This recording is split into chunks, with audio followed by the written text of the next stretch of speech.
Today on your Inspiration to Impact segment, I am going to be your marriage coach. Last week I was the dating coach. This week I am the marriage coach for all of my married couples. I have 3 excellent questions that we're going to answer by yours truly, okay? I guarantee you that you or someone that you know has struggled with one of these issues that we're going to talk about. So take out your notepad, get your pen or pencil, get ready to take some notes so that you can use this information or share it with someone that you know. Let's get started, okay?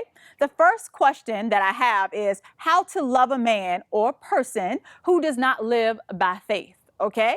That is really hard, and I hear that a lot of times. You can call it whatever you want. You're, unequally yoked, or you're, just 2 different people, or he's growing and, I'm not, or I'm growing and he's not. I hear all of these differences all the time. So how do you have that relationship when you're living by faith and you feel like the partner that you have is not living by faith? First thing, you are not responsible for another person's faith. I have to say that, okay? That is between that person and God, not you and that person necessarily, but that person and God, okay? However, you can allow your life to be a witness. That is your practice of patience, your practice of a lot of different things, okay? However, understand that I'm not saying I want you to be a doormat. I'm also not saying that you have to be taken for granted or, always do things by yourself. That's a whole other conversation. We're talking about faith today. Other things that you can do to help each other to draw closer, and notice that I said help each other, okay, is make sure you do little things like pray together. I say little, but that's actually big. Maybe every once in a while you can attend a service together. It doesn't have to be just a 10, 11 o'clock service. It could be any type of service. It could be something on a youth program or something like that. Pray before you eat. Pray at night. Pray in the morning. If the person won't pray with you, pray by yourself, okay? Pray for that person. Pray for the relationship. Pray for the marriage, okay? Instead of just complaining, instead of starting every conversation with an argument, start it with a prayer. Baby, can I pray with you? Can we hold hands? Can we agree at this moment, even if it's only for 60 seconds, can we do this together? Remember last week I talked about spiritual intimacy. This is one of those things that you want to build, especially as a married couple. Another thing that I have for you is share your miracles and your blessings. I wholeheartedly believe that miracles still happen. So when you get a little extra money in the mail, when you weren't expecting it, we call that a miracle. That is a blessing. Share that with your husband. Share that with your wife and say, you know what God did for me today? Not what I did, not what the mailman did, not what the IRS did who sent you the extra money, but what God did for me. Because that person or might have brought you something or gave you something, but maybe God touched their heart to do it for you. Share that miracle. Be a witness for the good things that happen in your life. Instead of always talking negative, talk positive. The next thing is recognize that that person's faith may be small in your eyes, but celebrate those moments of faith when they say, wow, look at the great things that happened to me today. Let me tell you what happened. And you can say, God did it. I told you he'd turn it around for you. I told you he was going to make a way. You need to make sure that you have enough faith to recognize when God is working in that person's life. You might think that their faith is small, but understand that for every one of us, faith sometimes, even though we love God, we believe in God, it's not always easy. So even for many of us, sometimes our faith is a little bit shaky. So understand it's not always going to be the same as yours. The next question that I have for you is, why does she not want to have sex? I know, hopefully the kids are in the bed, okay? I'm not going to go into any graphic detail, but I know this is something that a lot of men ask me, okay? So men, here you go. I got some answers for you. You ready for this? I need you to understand that sometimes women do sometimes limit or stop having sex with their partners. It's just the truth. It happens, not to all of us, but some women, they just not feeling you, okay? All right? Men sometimes do not put effort into the emotional needs of his partner. Women ask me that question. Why do they not put that emotional they feel like he doesn't have to do that. He doesn't have to say, I love you. A lot of guys say, why do I have to say I love you 25 times a day? Because she likes hearing it, okay? All right, I'm going to answer both of those questions, okay? How can both partners get what they want? Are you listening? Are you listening? Okay, got some answers for you. Men want sexual intimacy. Women want emotional intimacy. Okay, there's your answer right there. But let me give you a little bit of detail, okay? Men want sexual intimacy. He wants her time. He wants her respect. And he wants her loving, okay? And that is loving with an I-N and apostrophe, okay? He wants her to make him feel special. He wants to be special too, okay? But through a different way. For example, make special time just for him. I know you may have the kids, the job, you're tired, you're running around with flour on your face, whatever's going on, the baby spit up on your shirt. Take a bath, change your shirt, okay? Make it happen. There are things that need to happen in a relationship, and sexual intimacy is one of them, okay? Respect him throughout the day. I find that a lot of times people in general don't respect their partners during the day, and then at night, you're expecting some sexual intimacy. If I didn't like you during the daytime, what makes you think I'm gonna like you at night? So I'm gonna need you to be nice all day, okay? You can't mistreat a person, especially a man, and disrespect him, especially in front of other people, and expect him to roll over and be like, I love you, okay? Doesn't work that way. If you want more I love you, you gotta make sure you're doing I love you type stuff during the day, okay? And last thing, men, this is for you, okay? You're gonna pat me on the back for this. He actually wants to make sure that you enjoy the process. I've heard this over and over again. You don't get to be a statue. You'll understand that later, okay? Can't be a statue. I'm not gonna go into detail, but you need to enjoy the process. Women want emotional intimacy. She wants his heart, his time, his attention. She wants to feel extra special to him. You may have your job. I know it's important to you. And for men, when it comes to their jobs, they can get up and go. They get up on time, usually an hour or two beforehand. It's special to them. They make time for it. But when it comes to the emotional needs of women, sometimes they don't feel like that's as important. But men, if you want to win too, you got to understand that her emotional intimacy is what she needs from you. So you need to help her out. I know this doesn't make sense to you, but do it anyway, okay? And see how it works out. Help her clean the house. Help her around the house doing things that she likes to do or needs to do or feel like needs to get done. If you help her with the needs, the kids, the bills, the cleaning up, she will be less tired and more, okay, willing to do the things that you want to do. So she gets her emotional fulfillment. You get your sexual fulfillment. It's a win-win. It's a win-win, people, okay? We all want to win in this. We're married, okay? So women want to feel beautiful. They want to feel loved. They want to feel special. Give her the attention that she needs. She knows that you have to be around women and men all day. But for her, make her feel special, okay? Make sure you do those things for each other, okay?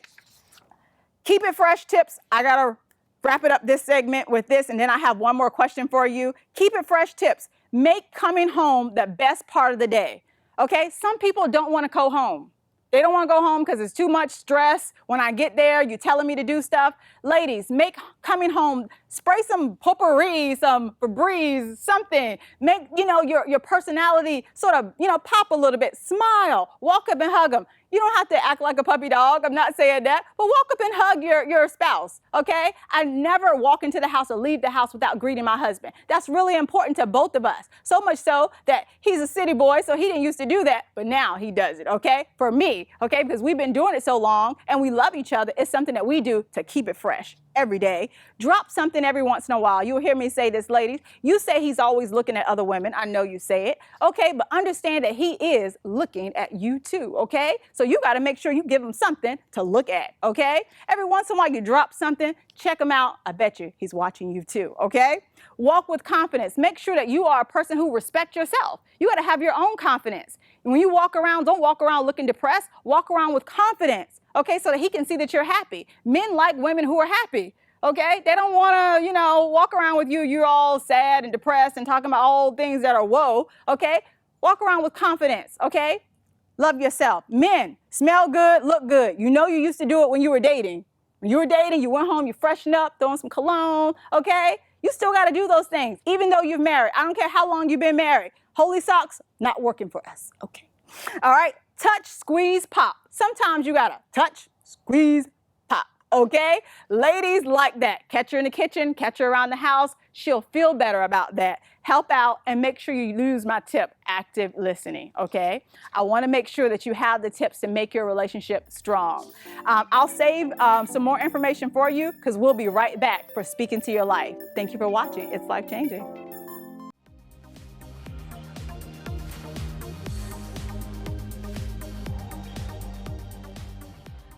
It's now time for me to speak into your life. For this segment, there were a couple of things that I wanted to do, but I felt like in my heart I wanted to cover affairs. So many people are dealing with different types of affairs, and I wanted to talk about how to recover from an affair. Many people ask me, can you? The answer is yes, but it's not easy. So I wanted to give you 10 of my best tips so that you can help the process. Now, you still might need to talk to someone, and that's okay, but let me give you some tips, some things that you can start working on and thinking about even now. Okay, so my students always ask me, first of all, which one is worse, physical cheating or emotional cheating?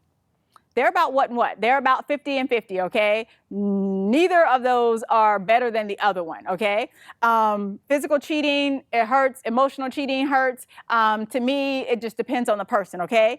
Now, moving forward from that, I always say, let me help you understand that men typically have more of a problem with women physically cheating on him. That's what our research says. And that women have more of a problem with men emotionally cheating on them. Men don't want anyone messing with their woman, okay? And women they don't want another woman hearing the feelings and the soul cries of their husband. They want that to be only shared with them, and vice versa with the men, okay? Many people, I'm not saying it's easy, can sometimes it's a little bit better to overcome for men the physical cheating, because they feel like, the emotional cheating, because it's more, you were just talking to him, he's not special, okay? And vice versa for the ladies. Sometimes, not easy, but sometimes you can sort of overlook some of the physical stuff, or it has been overlooked, even though, guys, you shouldn't do it. Emotional, they don't want you to have that emotional connection with another person, okay? So let me move into a couple of my tips that I want to give you during this segment.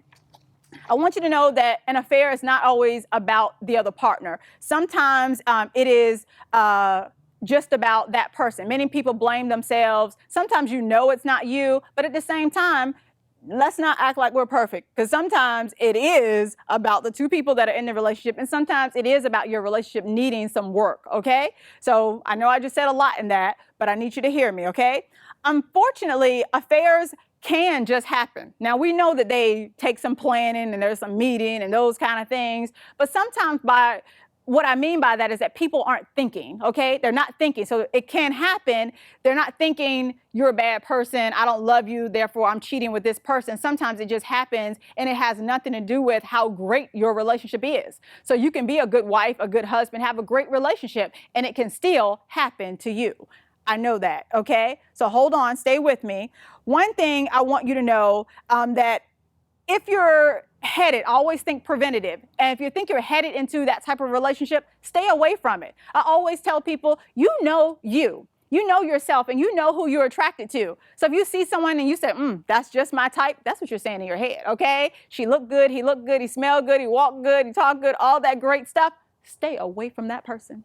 Okay? That person should not be in your corner. Don't lie to yourself and say, well, I'm just going to work on this project with this person. I'm just going to go to lunch with this person. You're building intimacy. You're building closeness with that person. And next thing you know, now you have a friendship and those type of things. That's not what you want. Stay away from the person. Know yourself. Love your relationship enough that you can say, I'm going to stay over here. Relationships are already hard enough without bringing in someone else. So if you know that person, you're attracted to them, stay away from them, okay? Recovering from an affair is hard, but I'm going to try and keep it simple here and go through a couple of things real quick. Discuss what went wrong, when did it start, how long it lasted, but don't feel the need to want to go into all the gory details. You don't need to know everything, like, was the person a better lover than me? That's stupid. Don't ask that question. Number 2, don't tell, and more so, don't ask. Don't torture yourself, okay, with all of the details and asking a whole lot of questions. You really don't need to know all of those things. How is that helping you recover and heal? Number 3, for the person who cheated, don't forgive yourself so quickly, okay? I know it was easy for you to forgive yourself, so now you're like, well, you need to get over it too. Doesn't work that way. Number 4, for the person who was cheated on, grieve the relationship. Understand that it will never be the same, but do understand that you will get stronger, okay? Number 5, don't do things to sabotage your healing. Don't seek revenge. You only hurt yourself, and overall, you end up hurting the relationship. Number 6, don't act perfect and blame the other person all the time. Understand that your relationship has hit a rough patch and work on things together if that's what you want. Decide, number 7, on forgiving each other and choose to move forward. Number 8, if it is truly one-sided and nothing happened on your end, you still can't stay mad forever, okay? And number 9, decide to rebuild that relationship with forgiveness, mutual agreement to stay in the relationship, mutual agreement to rebuild trust. The cheater cannot remain friends with the person that you cheated with.